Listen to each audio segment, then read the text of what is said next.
நாம பரலோகத்துக்குள்ள போனோம்னா எல்லா இடத்துலயுமே உலாவதற்கு அவருடைய பிள்ளை என்ற அங்கீகாரம் வேண்டும்.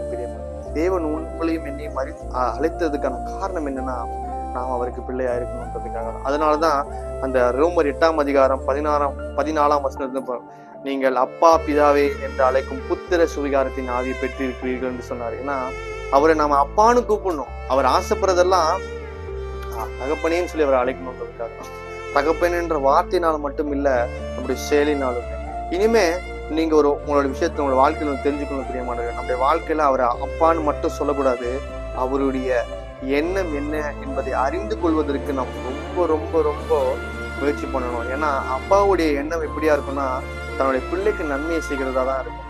நம்ம உலகத்துல இருக்கிற தகப்பன் தாயாகிய நாமே நம்ம பிள்ளைகளுக்கு நல்ல காரியத்தை செய்ய உறுப்புள்ளவர்களா இருக்கும் பொழுது, பரம பிதா நமக்கு நல்ல ஈவை